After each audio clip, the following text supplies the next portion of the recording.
Chers étudiants, bonjour. J'espère que vous allez bien et que vous avez pu profiter un peu de ces quelques jours de vacances. Aujourd'hui, nous allons aborder le deuxième chapitre d'algèbre linéaire, le calcul matriciel. On a vu la dernière fois dans la vidéo sur les espaces Rn comment travailler avec des vecteurs à n composantes. Le point de vue algébrique nous a montré qu'il n'était pas fondamentalement plus difficile de travailler avec des vecteurs à 4 ou 5 dimensions qu'avec des vecteurs à 2 ou 3 dimensions. Aujourd'hui, on va étendre encore cette idée, mais dans une autre direction. Plutôt que d'augmenter le nombre de composantes d'un vecteur, on va prendre plusieurs colonnes et définir des matrices. Par définition, une matrice, c'est un tableau de nombres réels qu'on écrit entre parenthèses. Voici par exemple une matrice à 3 lignes et 4 colonnes. On dit qu'il s'agit d'une matrice 3-4 ou 3 x 4. Chacun des nombres de cette matrice s'appelle un coefficient. Par exemple, le coefficient de la deuxième ligne et de la troisième colonne est égal à 0. L'ensemble des matrices de cette forme, à 3 lignes et 4 colonnes, s'écrit M indice 3, 4. Plus généralement, l'ensemble des matrices à n lignes et p colonnes s'écrit M indice NP. On voit qu'il s'agit d'une généralisation des vecteurs qu'on a vu au chapitre précédent, puisque les matrices à n lignes et une colonne correspondent à des vecteurs de Rn. On peut d'ailleurs définir, si on veut, une matrice de MNP comme étant un ensemble ordonné de p vecteurs de Rn écrits dans la base canonique. De même qu'on écrit souvent de façon générique x1, x2, etc. jusqu'à xn les composantes d'un vecteur quelconque de Rn, on a besoin d'une notation générique pour les matrices. On peut noter A indice i et j, le coefficient de la ième ligne et de la jième colonne. Une matrice A à n lignes et p colonnes peut alors s'écrire de manière générique comme représenté ici. Beaucoup de choses qu'on a pu faire avec les vecteurs peuvent aussi se faire avec les matrices. On peut notamment ajouter deux matrices entre elles et multiplier une matrice par un réel.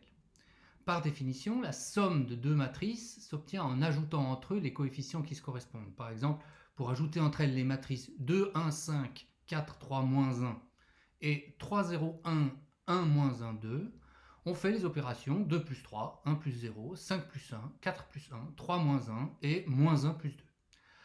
Attention bien sûr, avec cette règle, on ne peut ajouter entre elles que des matrices qui ont le même nombre de lignes et de colonnes. Ça n'a rien d'étonnant, c'est la même chose qui se passe avec les vecteurs, on n'ajoute entre eux que des vecteurs qui ont le même nombre de composantes. Tout comme pour l'addition vectorielle, l'addition matricielle possède un élément neutre qui est la matrice nulle, celle dont tous les coefficients sont égaux à 0. L'opposé d'une matrice M, c'est la matrice moins M qui, ajoutée à M, donne la matrice nulle, et sans surprise, c'est en remplaçant chaque coefficient de M par son opposé qu'on obtient l'opposé de la matrice. Et tout comme avec les vecteurs, on peut aussi multiplier une matrice par un nombre réel. Ça se fait exactement comme avec les vecteurs. Pour multiplier la matrice M par le réel A, on multiplie chacun des coefficients de M par A. Par exemple, pour calculer 3 fois la matrice 2, 1, 5, 4, 3, moins 1, on calcule 3 fois 2, 3 fois 1, 3 fois 5, 3 fois 4, 3 fois 3 et 3 fois moins 1.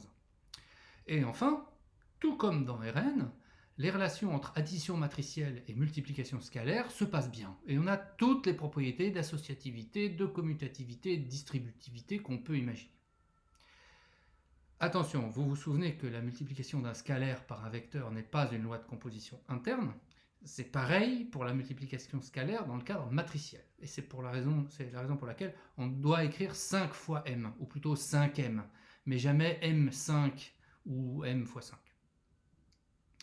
Contrairement aux vecteurs, il est possible de multiplier des matrices entre elles, ou plus exactement certaines matrices. Attention, il s'agit d'une multiplication un peu particulière. Si A et B sont deux matrices, alors on peut calculer leur produit, AB, dès lors que le nombre de colonnes de A est égal au nombre de lignes de B. C'est par exemple le cas pour les deux matrices qui sont écrites ici. La première est une matrice 2, 4, la deuxième une matrice 4, 3. On peut donc les multiplier. Pour faire la multiplication, on applique la règle ligne-colonne. Ce serait un peu lourdingue de l'écrire de façon générale, mais sur un exemple, on comprend assez vite. Pour faire la multiplication de nos deux matrices, on va commencer par décaler celle de droite pour la placer un peu plus haut. Ça n'est pas obligatoire, mais on voit mieux les choses quand on dispose des matrices comme ça. Le produit de nos deux matrices est une troisième matrice qui aura autant de lignes que A et autant de colonnes que B. Dans notre exemple, le produit AB aura donc 2 lignes et 3 colonnes. Pour calculer le coefficient de la première ligne et de la première colonne de AB, celui qui est tout en haut à gauche, on considère la première ligne de A et la première colonne de B. Et on fait la somme des produits des coefficients pris dans l'ordre 2 par 2, c'est-à-dire 2 fois 3 plus 1 fois moins 1 plus 3 fois 2 plus 1 fois 3, qui est égal à 6 moins 1 plus 6 plus 3, c'est-à-dire 14.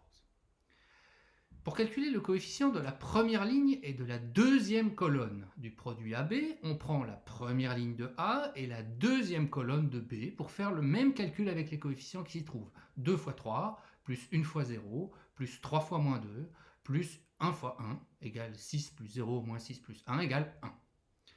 Pour le coefficient de AB de la première ligne et de la troisième colonne, on prend la première ligne de A et la troisième colonne de B et on fait encore la même chose. 2 fois 1 plus 1 fois 2 plus 3 fois moins 1 plus 1 fois 1 égale 2 plus 2 moins 3 plus 1 égale 2. Maintenant, regardons le coefficient de la deuxième ligne et de la première colonne du produit AB. Cette fois, on prend la deuxième ligne de A et la première colonne de B pour faire nos calculs. 1 fois 3 plus 1 fois moins 1 plus 0 fois 2 plus 2 fois 3 égale 3 plus 1 plus 0 plus 6 égale 10. Et on continue comme ça pour chacun des autres coefficients. Cet exemple a valeur générale. C'est toujours comme ça qu'on calcule le produit de deux matrices. La façon même de procéder montre que pour que les calculs puissent être faits, on a effectivement besoin que le nombre de colonnes de A soit égal au nombre de lignes de B. En général, le produit matriciel n'est pas une loi de composition interne. On prend des matrices dont les dimensions sont différentes et on a comme résultat une matrice qui a des dimensions encore différentes et qu'on ne pourrait pas ajouter entre elles ces matrices, par exemple.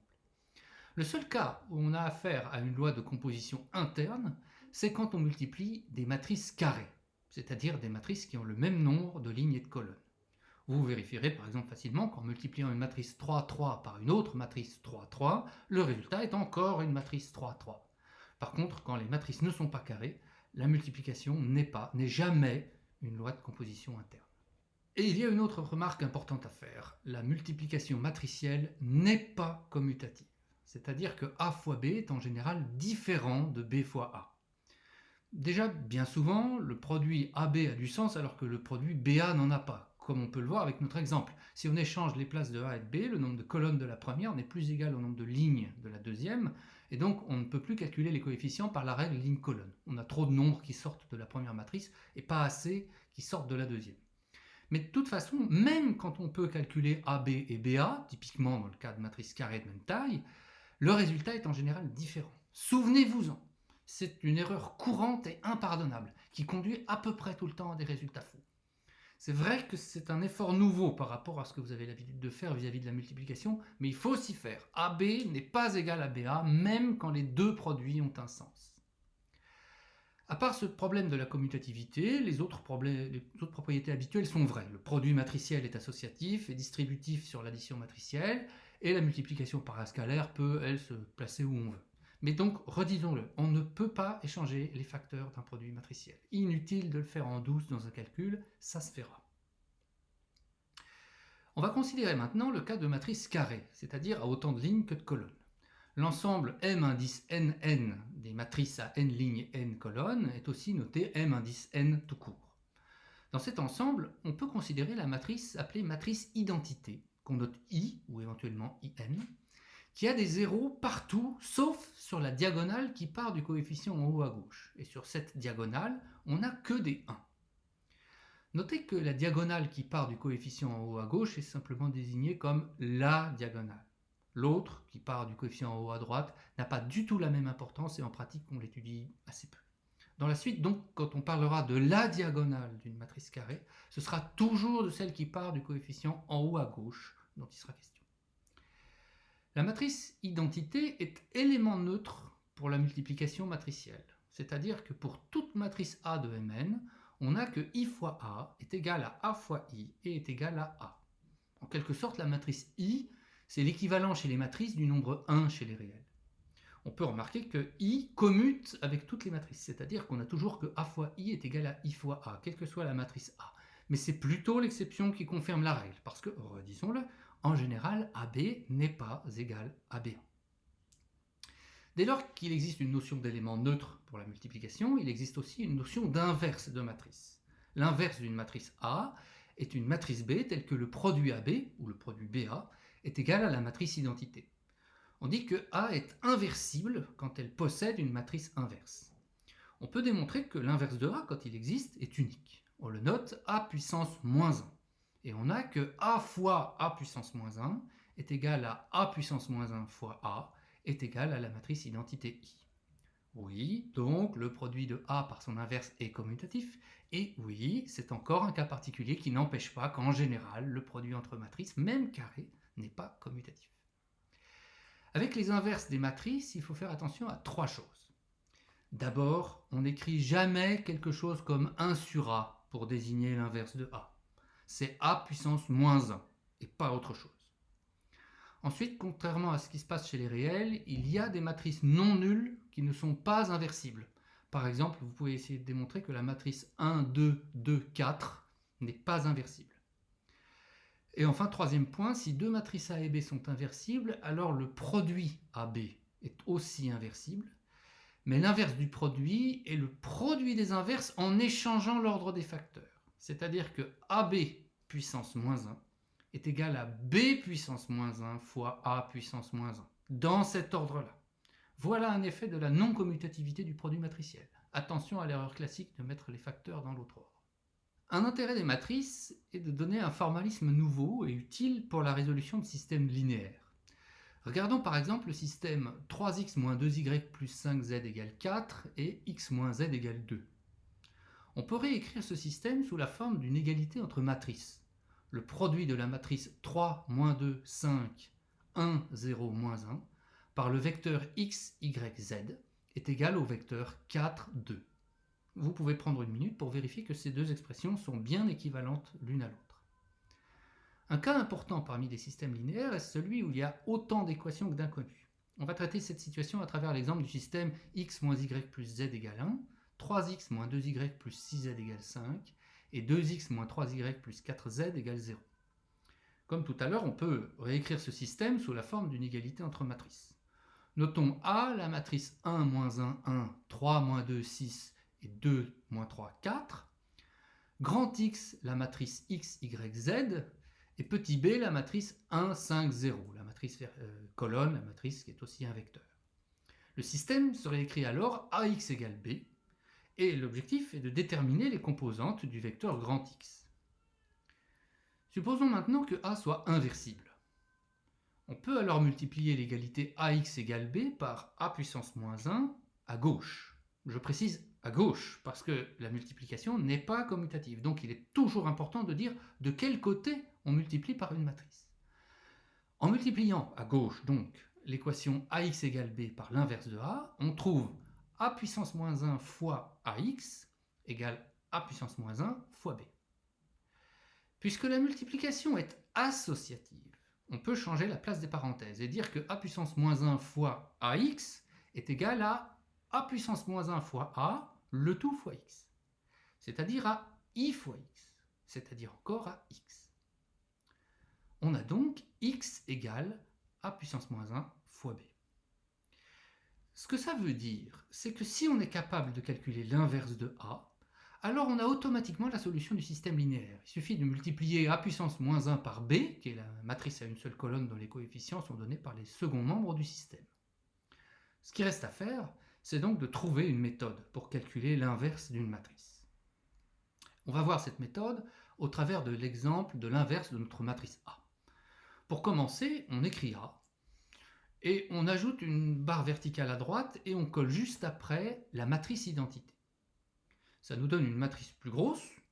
On laisse la barre verticale pour voir ce qu'on a, mais on pourrait l'enlever. Et ensuite, on opère sur les lignes exactement en fait comme pour le pivot de Gauss. On applique en fait le pivot de Gauss dans un formalisme matriciel. Il s'agit d'abord de mettre la partie gauche de notre matrice sous forme triangulaire, c'est-à-dire l'équivalent d'un système sous forme échelonnée. On s'arrange aussi pour qu'il n'y ait plus que des 1 sur la diagonale. À part la présence de la matrice identité, sur laquelle les transformations agissent aussi, tout se passe exactement comme quand on a des x, des y et des z. Et l'avantage de la nouvelle présentation, c'est notamment qu'on n'a pas à écrire les inconnus à chaque ligne, ni les signes d'addition et de soustraction qui sont sous-entendus. Ici donc, on prend le 1 en haut à gauche comme pivot, Et on fait L2 devient L2 moins 3L1, et L3 devient L3 moins 2L1. Comme ça, on n'a plus que des zéros à la verticale de notre pivot.